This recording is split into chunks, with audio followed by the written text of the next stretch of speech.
আপোনালোকলৈ গোম ধানৰ ৰেচিপি এটা লৈ আহিছোঁ। গোম ধান খাই বহুতে ভাল পায়, বহুতে বেয়াও পায় ন। মই কিন্তু বৰ ভাল নাপাওঁ। এৰুৱাই বনালে অলপ ভাল পাওঁ। বাকলিটো এৰুৱাই ধুনীয়াকৈ গুটিকেইটা উলিয়াই ল'ম।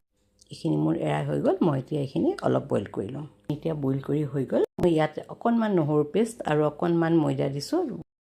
এই ময়দাটো এইটো কাৰণেই দিছোঁ, ইয়াত যিখিনি পানী লাগিছে সেই পানীখিনি শুকাই যাব। এইখিনি অলপমান ফৰফৰীয়া হৈ যাব, তেতিয়া মোক ফ্ৰাই কৰিবলৈ সুবিধা হ'ব।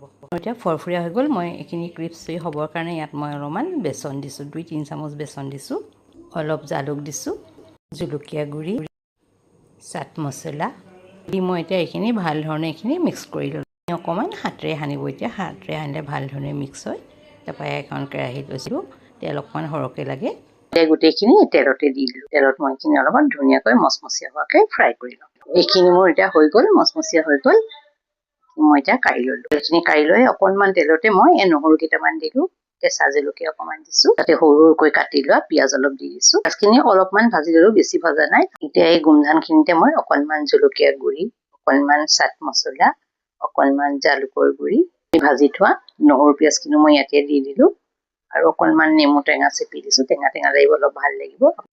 আন্দাজমতে অলপ নিমখ দিলোঁ। শুকুৱাই থোৱা ধনিয়া আছিলে, ধনিয়া অকণমান দি দিছোঁ। এইখিনি এতিয়া ভাল ধৰণে মিক্স কৰি দিলোঁ আৰু হৈ গ'ল ৰেডি।